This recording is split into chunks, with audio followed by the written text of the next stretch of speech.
Bon dia.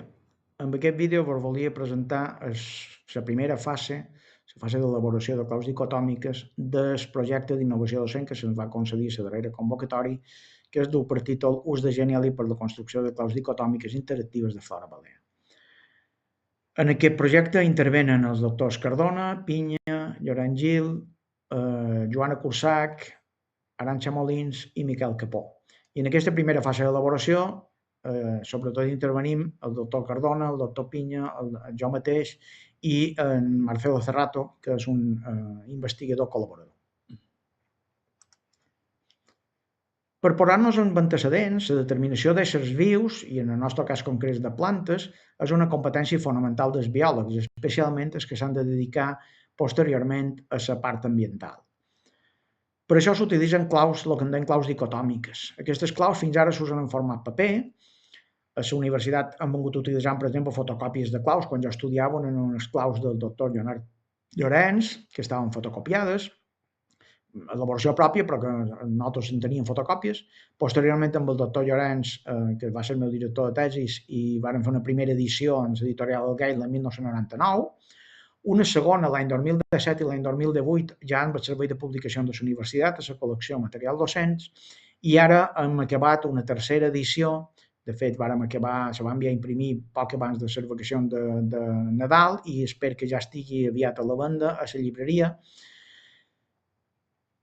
Però això hem vist durant els anys, sobretot durant aquests 10-15 darrers anys, que l'alumnat cada vegada té més problemes per usar aquestes claus. Nosaltres ho atribuïm al fet que és un alumnat que en podem dir més digital. És un alumnat que escriu i llegeix telegràficament, com si fes WhatsApp, sobretot quan ens arriba primer. I que, a més, té un dèficit de comprensió lectora important. I això crec que és una cosa ja bastant generalitzada i bastant coneguda. Sent conscient d'aquest problema, l'any 2021 vaig anar a un congrés, el primer congrés espanyol de botànica, a Toledo, i en aquest congrés, lògicament, sent l'any que era, molta gent presentava els materials, les coses que havia fet, el material que havia elaborat durant la pandèmia. Aleshores, en aquell moment hi ha una professora d'una universitat andalusa que presenta unes sortides de camp virtuals que va fer amb els alumnes en Genially. I jo, veient aquesta presentació, se m'ocorre, se m'encena la bombilla de que això se podria utilitzar a Pens per elaborar claus dicotòmiques. Vaig a xerrar amb ella, li demano i me diu que sense cap tipus de dubte. Això què fa? Jo torno de Toledo i el primer que faig és fer-me un compte gratuït de Genially. La veritat és que amb el compte gratuït pot fer moltes coses, però només té una limitació d'emmagatzemament que, lògicament, impedeix l'elaboració de totes les claus. Per tant, jo el que faig és unes primeres proves, elaboro diferents tipus de claus i els mostro als meus companys de grup.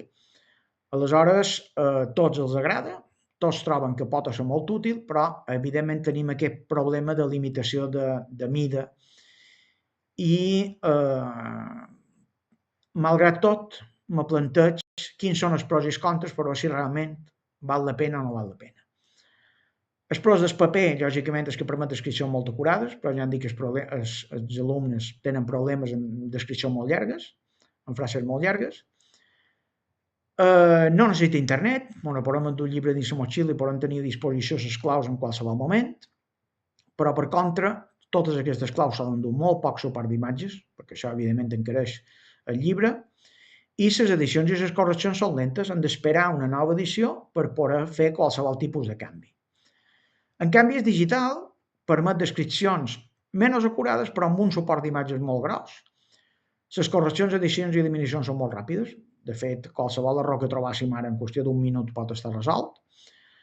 La repetició contínua permet l'estudi de la morfologia. Això és una cosa que m'estic plantejant si realment se veurà. Això és una de les preguntes que haurem de fer en el test als alumnes, si realment han millorat en aspectes de morfologia, perquè contínuament s'estaran passant imatges de morfologia i això pot reforçar els seus coneixements. Per contra, l'alumne pot utilitzar aquestes imatges sense lectura prèvia. Per tant, seria un ús incorrecte d'aquestes claus i és un problema difícil de resoldre perquè serà simplement la voluntat de l'alumne. I segon problema és que has de tenir connexió a internet, cosa que avui en dia tampoc no és massa problemàtic, però realment necessites consumir internet per usar aquestes claus. Genially, per si no ho coneixeu, utilitza un model Canvas amb moltes possibilitats d'interactivitat i amb molt d'elements, se poden fer moltíssimes coses. De fet, jo n'he explorat probablement un 1% de lo que és Genially. Aquest model Canvas seria un PowerPoint amb molta interactivitat. De fet, aquesta presentació que us estic fent és molt simple, però està feta amb Genially. Com ho hem d'aplicar? Doncs cada unitat taxonòmica superespecífica, és a dir, cada gènere i cada família que vulguem treballar, l'haurem de fer amb un arxiu independent. Això ho vaig aprendre amb l'ajuda de la gent de suport que ha posat la universitat des del moment que s'han adquirit les llicències de Genially. I aleshores, una vegada s'han elaborat aquests arxius, s'han de lligar entre ells de forma adequada. Aproximadament hem calculat que s'han de generar uns 930 arxius que impliquen claus de determinació, és el gruix principal. També farem alguns arxius de morfologia i ens estan plantejant també si fer un glossari. En quant al resultat d'aquesta primera fase, que és la fase d'elaboració i posada a disposició de les claus a l'alumnat de 3 assignatures de la carrera, dues de biologia i una de la carrera de farmàcia, avui en dia ja tenim desenvolupats 891 arxius que impliquen una clau general i una centrada a lo que són les claus, que la veureu ara a continuació, les claus de famílies de grans grups, és a dir, de falgueres, de gimnospermes i angiospermes, les claus de gèneres de 148 de 149 famílies, el 99,3% de les famílies, me'n falta una, que és la família de les gramínies, que és una família amb moltes espècies i que sabem que tradicionalment du problemes en els alumnes i per tant li volem donar una volta, la volem analitzar bé per veure com la podem fer per intentar que sigui més accessible pels alumnes. I finalment s'han fet les claus d'espècies de 743 de 756 gèneres de la flora balear, 98%, el qual ens permet accedir al 96,6% de les espècies de la flora. Espero que quan vegeu aquest vídeo ja realment puguis ser el 100 o pràcticament el 100% d'aquestes espècies. De cara al segon semestre serà el 100%. Només faltarà probablement la clau de famílies i, lògicament, els arxius de morfologia i de glossari, que és el darrer que farem. La resta de claus s'aniran construint en aquest període que vos dic, però faran falta imatges, no seran claus completes. Cada detall, cada caràcter hauria de dur la seva fotografia. Això, evidentment, ens durarà molt de temps, molt més que el període que dura el projecte d'innovació docent. Per posar-ho a disposició dels alumnes, se'ls han enllaçat a les assignatures, a les seves aules digitals, d'aquestes 3 assignatures que he comentat, però també hem fet enllaços a la plataforma Biodival, que és una eina que és un projecte de la universitat que du el doctor Samuel Piña.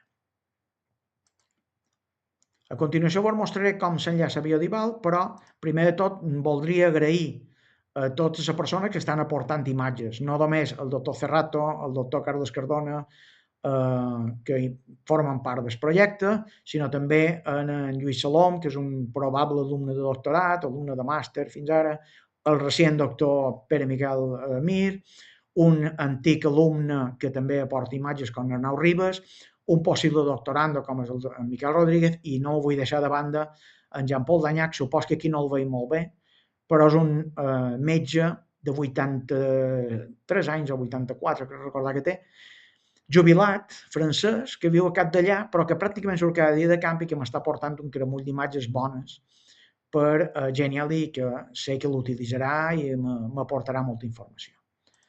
Com us deia, ara anirem a la pàgina de Biodival, vos comparteix la pantalla i aquí teniu l'apartat de recursos, aniríem i teniu claus de flora disponibles.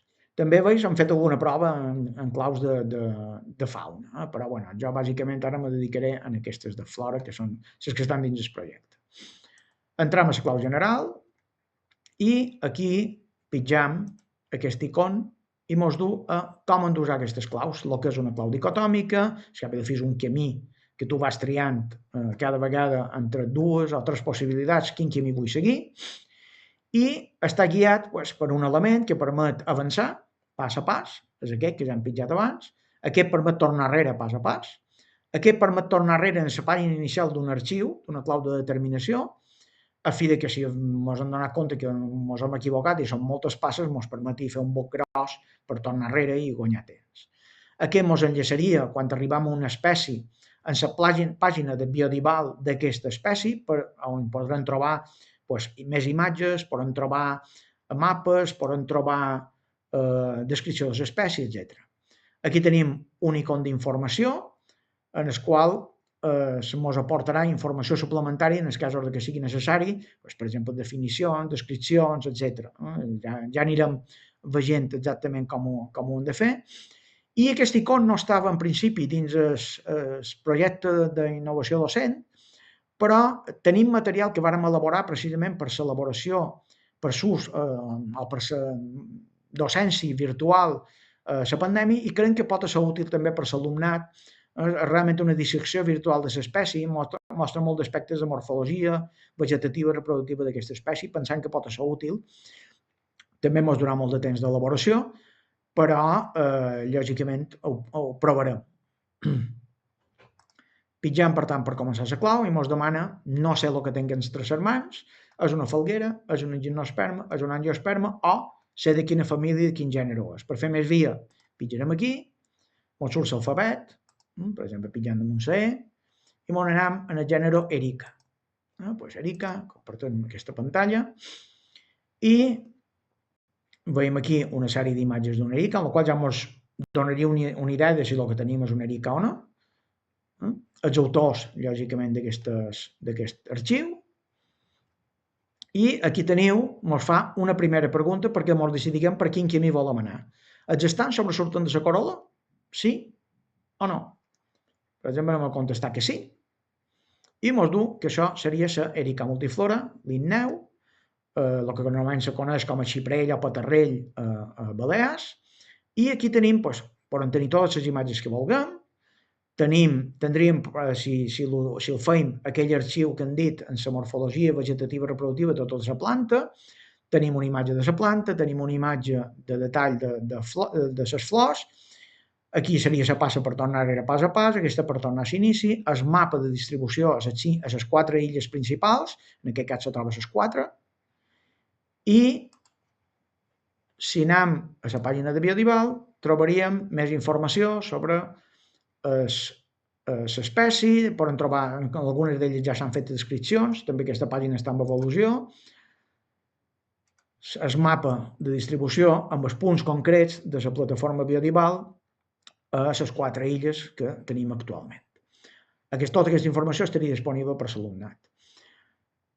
Lògicament, això ara s'aplicarà al segon semestre i en el final passarem enquestes de tests en els alumnats, en els alumnes que l'han utilitzat per saber si realment troben que ja s'ha estat útil, fins a quin punt, etc. Més endavant ens plantejarem inclús si fer avaluacions en Genially, però això ja seria de cara al segon any del projecte. I res més, espero que el vídeo us hagi agradat i si voleu contactar amb jo, el meu correu és lorenzo.gil@uib.es.